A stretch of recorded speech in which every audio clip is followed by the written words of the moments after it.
이 선거는 상대가 있으니까요. 지금 국힘이 어떻게 변화될까? 아까 말한 대로 인요한 혁신위원장 때문에 약간 컨벤션 효과로서 여당 지지가 올라갔지 않나 이런 이야기를 하셨는데 혁신위는 어떻게 보십니까? 오늘 혁신위원도 좀 발표되고 했잖아요.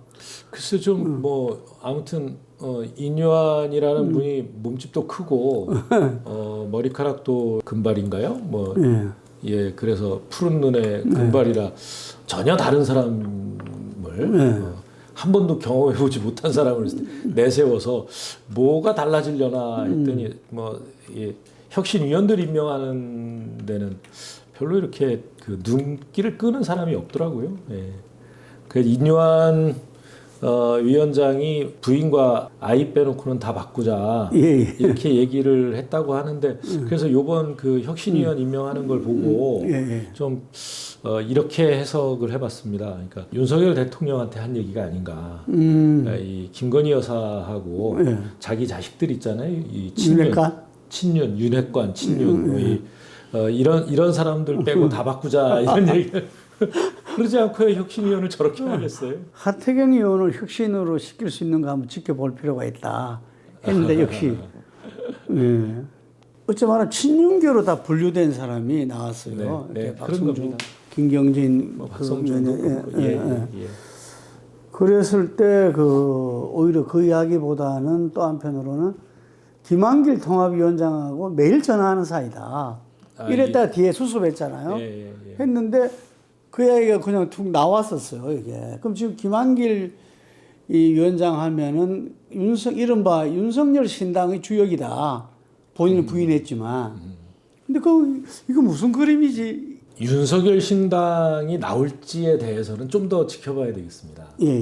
워낙 김한길 선생이 신당 창당 당도 같이 좀 있어봤죠. 오래 같이 있었죠. 오래 같이 있습니다. 국민의당 만들어 나갈 때까지 쭉 뭐 같은 당에 있었으니까 거의 한 19년. 김한길 선생이 워낙 뭐 당 만드는 기술자니까 뭐 그런 얘기가 나오는 것 아닌가 이렇게 생각을 합니다. 그 윤석열 신당을 만약에 만들었을 때 정말 혁신적이고 변화무쌍한 당을 만들지. 우리가 대통령 신당도 여러 유형이 있었잖아요. 김대중 대통령이 새정치국민회의를 만들 때 기존 이기택 민주당에서 탈당해가지고 완전히 새 당 만든 거 아닙니까? 그 다음에 열린우리당 만들 때, 그러니까 그때도 민주당에서 대거 탈당해가지고 새로운 정당을 만든 거 아닙니까? 이런 경우가 이제 뭐 일테면은 황골 탈퇴형 신당이라고 하면 2000년도에 새천년 민주당을 만들 때 있습니다. 그러니까 새정치국민회의에서 새천년 민주당을 만들 때인데 사실상 그 안에 내용물은 똑같았습니다. 그러니까 실제로 이제 새천년 민주당을 만들어 놓고 2년 동안 내내 그 정권 재창출이 어려웠던 거잖아요. 노무현 대통령 당선되기 하루 전, 그러니까 선거 투표하는 날 아침까지 정권 재창출이 불투명했지 않습니까? 밤 사이에 바뀌어서 이 노무현 대통령 당선이 됐는데 그 사실상 새정치국민회의가 가지고 있었던 어떤 한계를 벗어나지 못하면서 이제 그 당명만 바꾼 거였죠. 이런 걸 일단 뭐라 그럴까요? 이제 재포장 신당이라고 해야 되나? 포장지만 바꾸는 뭐 그런 신당인데 저는 황골탈퇴형 신당은 이 양반이 만들어 본 적이 없고 포장지 바꿔 씌우는 그런 신당은 여러 번 만들어 봤다. 저는 그렇게 생각이 되네요. 그러면서 유승민, 이준석 신당도 이쪽은 현재 선거법 협상 이게 그래서 연동형 비례제가 바로 그대로 갔을 경우에는 상당히 이 가능성이 높다 이런 이야기도 있고 그래요. 최근 한 여론조사에서 보면은 이 신당이 나왔을 때 민주당 지지층이 더 빠지는 걸로 나왔어요. 보셨습니까 그거요? 네네. 뭐 중도층에서 민주당 지지하는 분들이 좀 움직일 수가 있죠. 예.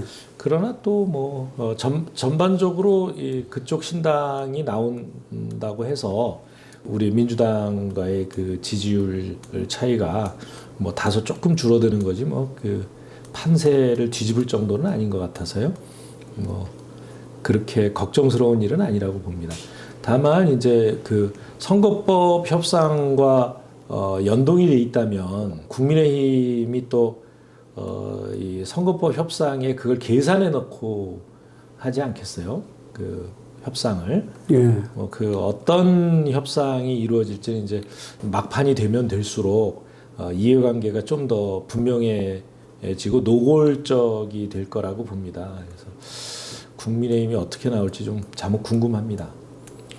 근데 그 선거법 협상은 지역구는 소선거구제, 그리고 비례대표는 그 확대와 유지, 그리고 비례대표가 병립형이냐 연동형이냐, 이건 서로 지금 현재 여야가 합의가 안 되는 거고요. 합의가 안 됐을 때는 어떻게 됩니까? 지금 현재로 가는 합의가 거죠. 안 되면 현행대로 가게 되는데요. 네. 현행대로 가게 되면 이제 완전 연동형이 되게 되죠. 아, 준연동형이 아니라. 준연동형은 경과 조치로 지난 총선에서만 적용했던 차이는 조항이고요. 뭡니까? 준연동형과. 준연동형은 이제 병립형으로 50%를 남겨놓고 50%만 연동형을 적용했는데 예. 이제는 47석 전체를 다 연동형으로 하게 되니까 민주당이든 국민의힘이든 지역구에서 의석을 많이 내는 정당은 비례 의석을 확보하기가 어려워지는 거죠. 그럼 또다시 위성정당 문제가 나올 건데. 뭐 그럴 이 가능성이 매우 높습니다. 민주당은 위성정당은 좀 하기가 여러 차례 안 한다고 사과도 많이 하고 했잖아요. 그죠? 예. 그 위성정당이 뭐 더 이상 하지 않겠다. 또 확실한 방지책을 만들겠다. 뭐 이렇게 여러 차례 이야기를 해왔는데, 뭐 이재명 대표가 대통령과 여야 대표 3자 회담을 또 제안했는데 민생 협치 회담을 통해서 민생 관련 법안이라도 뭐 서로 통과시키겠죠. 민생 법안 필요한 법안이 뭐다라고 여당에서 지금 이번 정기국회에 어떤 법안을 만들겠다는 발표도 없었습니다. 그러니까 사실 정기국회를 앞두고 정부 여당이 이런 경우가 쉽지 않은데, 그다음에 이 예산은 그 세수 부족을 이유로 대거 이 뭐 복지 정책이라 복지 예산이라든가 뭐 이런 또 이 뭐 심지어 R&D 예산까지 대폭 삭감을 했지 않습니까? 난리 났더라고요. 좀 조정을 할 것인가 이런 데 대한 이야기도 지금 전혀 안 나고 있는 뭐 말이 이 무슨 불필요한 이 이념 논쟁보다는 민생에 집중하자 이렇게 얘기를 하지만 무슨 강요 또 뭐 총리 보고 현장 다녀라 이런 이야기 하기 전에 정말 이 정기국회에 민생과 직결되어 있는 것은 예산입니다. 이 예산을 어떻게 하면 민생의 관점에서 재편할 거냐 이런 논의가 빨리 있어야 된다고 봅니다. 네, 알겠습니다. 국민총행복정책포럼의 대표위원을 맡고 계십니다. 행복국가 어떻게 나가야 합니까?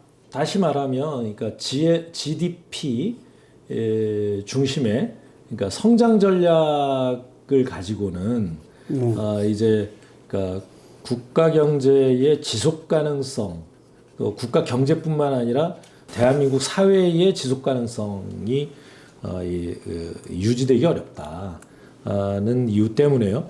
그러니까 오히려 그러니까 성장 지상주의가 성장의 발목을 잡고 있다. 이렇게 말씀드리고 싶어요. 이제는 규모의 성장이 아니라 어떻게 하면 그 성장의 과실을 우리 국민들에게 국민의 행복을 위해서 쓸 수 있게 하느냐가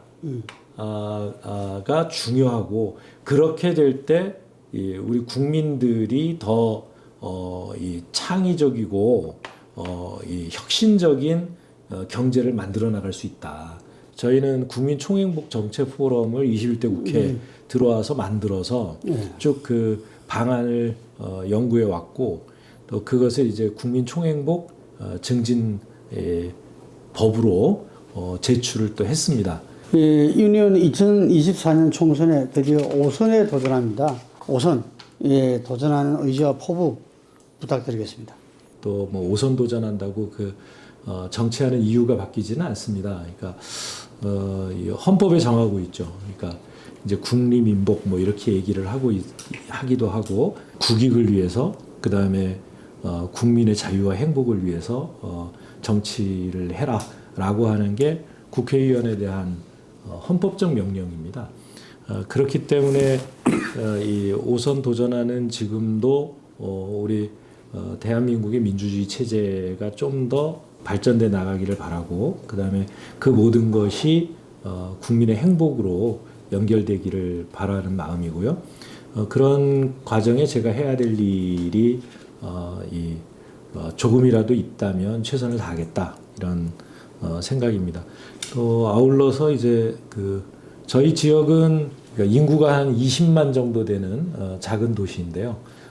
이 도시가 가지고 있는 무한한 잠재력이 있습니다. 특히 이제 수도권 도시다 보니까 그린벨트 지역의 개발 잠재력을 가지고 있는 도시인데 우리 시가 대한민국 경제를 끌고 나가는 그런 도시로서 자리매김할 수 있도록 어떤 새로운 어떤 산업 중심으로서 그리고 이제는 AI 시대로 넘어가는 이런 시기에 우리가 새로운 경제의 활력 지역으로 만들 수 있는 큰 조건을 가지고 있습니다. 이런 부분들을 제대로 살려나갈 수 있도록 역할을 하고 싶다는 말씀입니다. 새로운 4차 단위의 거점이 될 수 있는 네. 핵심 지역으로 성장시키겠다. 이런 이야기. 네, 오늘 인터뷰 말씀 감사드립니다. 감사합니다. 네.